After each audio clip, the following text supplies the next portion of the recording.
fête de la rédemption ou des rachats. La fête de Pâques est la première des fêtes de l'Éternel. Elle vient marquer le début de l'année religieuse juive. La fête de Pâques représente le sacrifice de Jésus à la croix. C'est cet agneau sans défaut qui, par son sang, a ôté notre condamnation et nous a délivrés de l'esclavage du péché. Jésus-Christ a accompli tout ce que cette fête annonçait depuis la sortie de l'Égypte. Jésus est notre Pâque. La Pâque symbolise aussi le commencement et la base de toute vie chrétienne, car celle-ci commence par notre foi.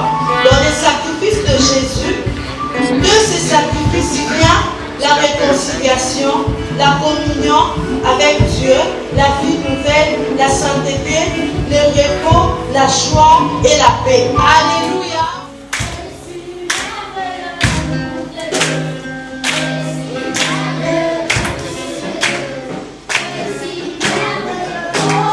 On m'appelle.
de la réalisation du Créateur du premier au 7e jour.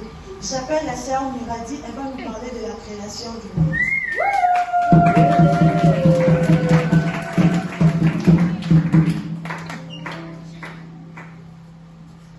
Bonjour chers parents. Bonjour. Je m'appelle Mirati. Je vais vous présenter l'histoire de la création. Le premier jour, Dieu a créé la lumière. Contenant l'ensemble de règles à respecter, frères et sœurs, voici donc la présentation du 10 commandements. Bonjour chers parents. Bonjour. Je me nomme Ben. Je vais vous parler des 10 commandements de Dieu. Le premier commandement, tu n'auras point d'autre Dieu devant ma face. Le deuxième commandement, tu ne te feras point des images taillées et tu ne te prosterneras point devant elles. Le troisième commandement, tu ne prononceras point en vain le nom de l'Éternel ton Dieu. Le quatrième commandement, tu sanctifieras les jours du sabbat de l'Éternel ton Dieu. Le cinquième commandement, tu honoreras tes parents afin que tes jours soient prolongés. Le sixième commandement, tu ne tueras point. Le septième commandement, tu ne commettras point d'adultère. Le huitième commandement, tu ne voleras point. Le neuvième commandement, tu ne porteras point de fausses témoignages contre ton prochain. Le dixième commandement, tu ne convoiteras point la maison de ton prochain. Nous racontons la mission dont nous célébrons le résultat aujourd'hui. Il a eu besoin de chants pour l'accompagner. Frères et sœurs, voici le 12 apôtres de Jésus. J'appelle la sœur Henriette. 12 apôtres de Jésus. Premier apôtre, Simon-Pierre, André, Jacques fils de Zébédée, Jean, Philippe, Barthélemy, Thomas, Matthieu, Jacques fils d'Alphée, Thaddée, Simon le Cananite, Judas Iscariote. Amen.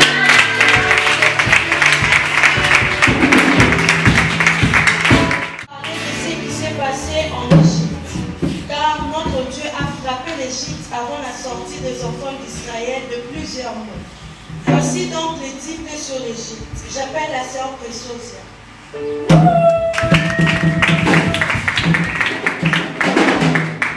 Bonjour chers parents. Bonjour. Je m'appelle Préciosia. Aujourd'hui, je vais vous parler des 10 plaies que Dieu avait frappées aux Égyptiens pour libérer les enfants d'Israël. Première plaie, les eaux changent en sang. Deuxième plaie, la montée de grenouilles. Troisième plaie, la poussière change en boue. Quatrième plaie, la montée de mouches venimeuses. Cinquième plaie, la mort des troupeaux des Égyptiens. Sixième plaie, les ulcères sur la peau des Égyptiens. Septième plaie, la pluie de la grêle et des tonnerres sur l'Égypte.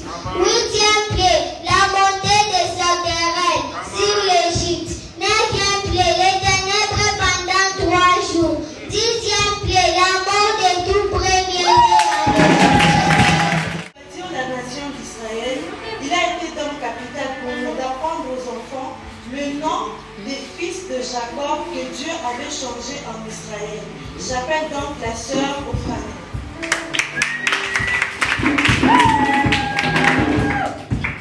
Bonjour chers parents. Bonjour. Je m'appelle Ophanie. Je vais vous présenter les 12 fils de Jacob. Le premier fils, Ruben. Le deuxième fils, Siméon. Le troisième fils, Lévi. Le quatrième fils, Judas. Le cinquième fils, Zabulon. Le sixième fils, Issachar. Le septième fils, Dan. Le huitième fils, Gad. Le neuvième fils, Azer. Le dixième fils, Nephtali. Le onzième fils, Joseph. Le douzième fils, Benjamin. C'est le stade de notre foi, c'est surtout notre guide, bien-aimé dans les Seigneurs. Voici donc la présentation de la Bible. J'appelle la sœur Dorcas. Bonjour chers parents. Bonjour. Je m'appelle Dorcas. Je maîtrise dédiée. Elle comprend 66 livres, divisés en 2 parties. Première partie, l'Ancien Testament a 9 livres. Deuxième partie, Nouveau Testament a 27 livres. Les 5 premiers livres de la Bible sont appelés les Pentateuque, Jésus et Jérémie. Pour parcourir le feu marquant de l'ancienne alliance, nous voici donc dans la nouvelle alliance. Voici le 27 livre du Nouveau Testament. J'appelle le frère Lionel. Bonjour chers parents. Je m'appelle Lionel. Aujourd'hui je vais vous présenter les 27 livres du Nouveau Testament. Il y a Matthieu, Marc, Luc, Jean, Actes des Apôtres, Romains, 1 Corinthiens, 2 Corinthiens, Galates, Éphésiens, Philippiens, Colossiens, 1 Timothée, 1 Thessaloniciens, 2 Thessaloniciens, 1 Timothée, 2 Timothée, Tite, Philémon, Hébreu, Jacques, 1 Pierre, 2 Pierre, 1 Jean, 2 Jean, 3 Jean, Jude, Apocalypse. Henriette qui va nous parler du 39 livre de l'Ancien Testament.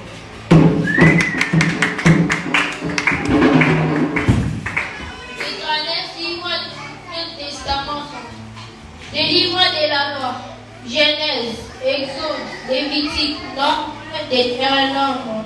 Les livres historiques, Josué, Juge, Ruth, 1 Samuel, 2 Samuel, 1 roi, 2 rois, 1 chronique, 2 chroniques, Esdras, Néhémie, Esther. Les livres poétiques, Job, Psaume, Proverbes, Ecclésiaste, Cantique des Cantiques. Les livres prophétiques, Ésaïe, Jérémie, Lamentation de Jérémie, Ézéchiel, Daniel, Osée, Joël, Amos, Abdias, Jonas, Michée, Naïm, Habakkuk, Sophonie, Agé, Zacharie et Malachie. Dit Jésus, vous les reconnaîtrez par leurs fruits. Voici donc le 9 fruits de l'esprit devant caractériser chaque enfant de Dieu. J'appelle la sœur Miraille. Quel endroit. Bonjour chers parents. Je m'appelle Miraille. Aujourd'hui je vais vous présenter les 9 fruits du Saint-Esprit. Premier fruit, l'amour, la joie, la paix, la patience, la bonté, la bienveillance, la fidélité, la douceur, la maîtrise des soi. Ce texte est tiré dans les livres des Galates 5:22. Nous allons présenter les petites scènes qui parlent de la mort de Jésus à sa résurrection. Alléluia.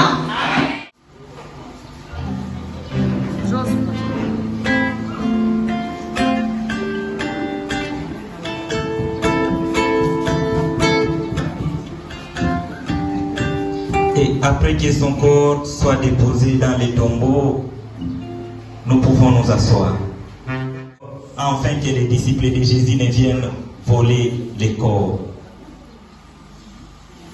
Et les soldats sont bien évidemment devant la tombe de Jésus. Et Jésus est resté dans la tombe après le sabbat. Le premier jour de la semaine va commencer. Et d'autres événements vont suivre pour la résurrection de notre Seigneur Jésus.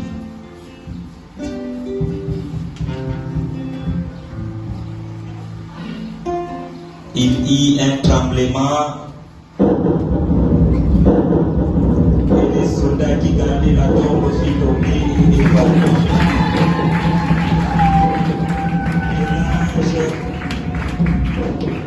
et et l'ange du Seigneur s'approcha de la tombe, il roule la pierre.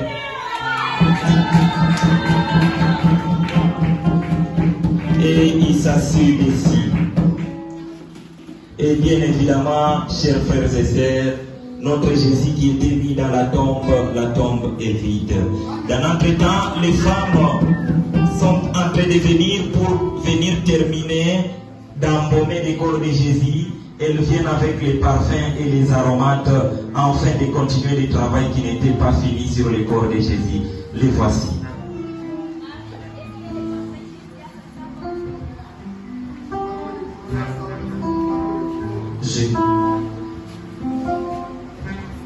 Jésus. Marie, est-ce que le parfum que tu as, ça sent bon? Oui, ça sent bon. Et d'ailleurs, on voit ton goût de ce corps est en bon état. Maintenant, qui va nous aider à dérouler la pierre? On y va d'abord, on saura quoi faire.